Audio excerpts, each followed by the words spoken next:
14 अगस्त को हमारा देश का गवर्नमेंट एक बहुत ही बड़ा एक्शन लिया है जो हर टाइप का ऑनलाइन गेमिंग के ऊपर जिसमें रियल मनी का इन्वॉल्व होता है यूज होता था उस पर एक बहुत ही बड़ा एक्शन लिया है। और ऐसा किया हुआ था 2026 की अगस्त के महीने में जिस रीजन ने गवर्नमेंट को फोर्स किया कि उन सभी ऐप्स पर बैन लगाने का एग्जैक्टली किया हुआ था। नंबर 1 सुसाइड केस बहुत ज़्यादा हो रहे हैं। तो अगस्त 2026 का बात है, एक ट्रैवल एजेंट था जिसका नाम था श्रीनिवास, जो कि हरियाणा से बिलोंग्स करता था। उसने एक दिन रोमी ऑनलाइन गेम को अपने मोबाइल पर डाउनलोड किया। क्योंकि उसने देखा था, बहुत सारे आड़ में देखा था कि रोमी खेल के आप बहुत सारे पैसे जीत सकते हो। और उसको ये लगा कि यह एक तरीका है जिसमें कुछ ही टाइम में बहुत ज़्यादा पैसा कमाने का मौका मिला है। और मेरा फेवरेट एक्टर, मेरा फेवरेट प्लेयर ही तो मुझे प्रमोट कर रहे हैं ना ये गेम खेलने के लिए। और जब वो पैसा कमाने जाता है तो एक ऐसा ट्रैप में फंस जाता है जिस ट्रैप से निकलना इतना आसान भी नहीं है। उसका सारा सेविंग चला गया, लॉस को रिकवरी करने के लिए और भी कर्जा लिया। लास्ट में इतना डिप्रेशन हो गया कि उसको सुसाइड करना पड़ा। और उसकी एक 11 साल की बेटी थी जिसने अभी अभी दुनिया देखना शुरू किया था।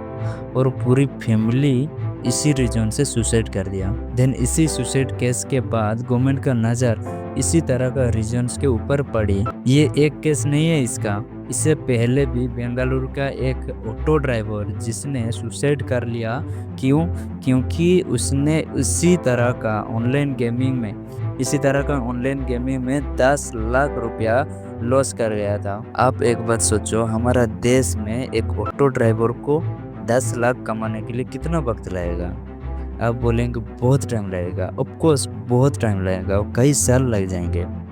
और मे भी हो सकता है वो 10 लाख उसका लाइफ टाइम का सेविंग हो सकता है। पता है 31 मंथ में 32 सुसाइड हुए हैं, और वो भी बेंगलुरु के अंदर सबसे ज़्यादा इसी रीजन से सुसाइड करना देखा गया है। और ये बात सिर्फ मैं नहीं कह रहा, ये बात जो हमारे IT मिनिस्टर है अश्विनी वैष्णव वो बोल रहे हैं। उन्होंने इसी 32 सुसाइड केसेस के बारे में बोला है। महोदय, इन पिछले 11 वर्षों में भारत में डिजिटल टेक्नोलॉजीज बहुत तेज़ी से फैली है, नई टेक्नोलॉजी डेवलप हुई है और टेक्नोलॉजी के कारण देश की एक नई पहचान भी बनी है।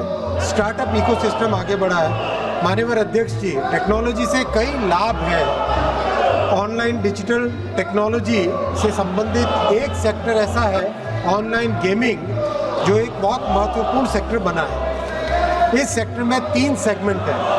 प्रथम सेगमेंट है ई स्पोर्ट्स का सेगमेंट, जिसमें स्ट्रैटेजिक थिंकिंग बढ़ती है, टीम में कोऑर्डिनेशन करना सीखता है व्यक्ति, कल्चरल एक्सचेंज करना सीखता है और दुनिया में एक बहुत नए तरीके से ई स्पोर्ट्स का बढ़ावा हो रहा है। दूसरा सेगमेंट है ऑनलाइन सोशल गेम्स।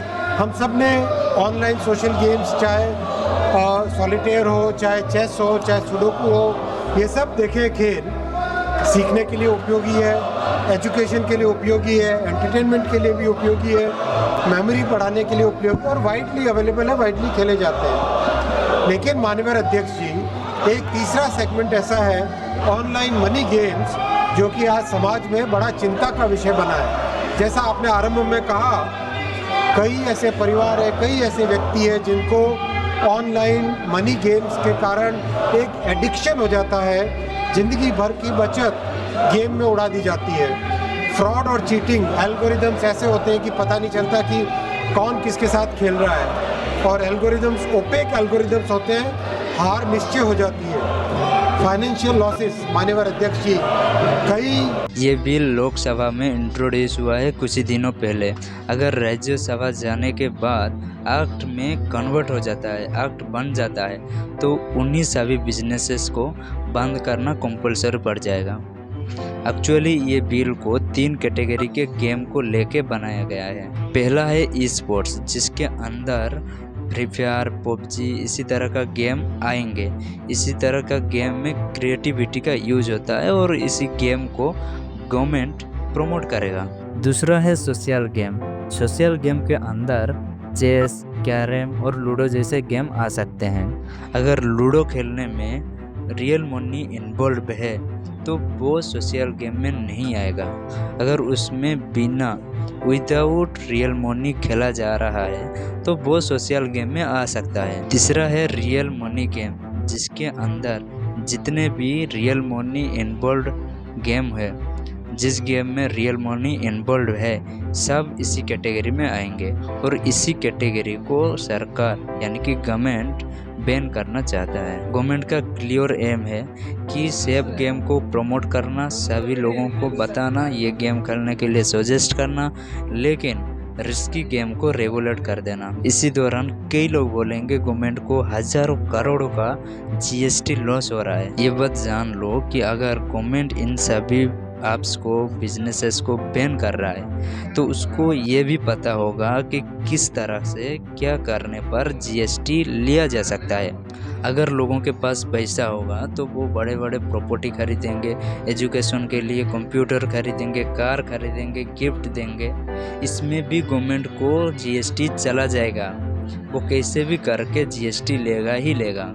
और अगर कोई भी इसी बिल के अकॉर्डिंग गलत काम किया तो उसको अच्छा खासा फाइन पेनल्टी लग सकता है। अगर कोई उसी तरह का फैंटेसी गेम बना रहा है या बनाने में हेल्प कर रहा है या इन्वॉल्व है उसमें, तो उसको 3 साल की सज़ा होगा और 1 करोड़ का पेनल्टी भरना पड़ेगा। अगर कोई सोच रहा है बेल मिल जाएगा तो अच्छे से सुन लो कि ये नॉन बेलेबल पेनल्टी है, जिसमें बेल मिलेगा ही नहीं। अगर कोई भी बैन हुआ गेम्स को प्रमोट किया, एडवर्टाइज किया, मे भी वो इन्फ्लुएंसर हो, मे भी वो मीडिया, 2 साल की जेल होगा और 50 लाख की पेनल्टी लगेगा। अगर आप पेमेंट प्रोवाइडर हो तो आपको 3 साल की सज़ा होगा और 1 करोड़ का पेनल्टी लगेगा। और ये केस एक इंसान से दोबारा हुआ तो उस इंसान को 5 साल की सज़ा होगा और 2 करोड़ का पेनल्टी लगेगा।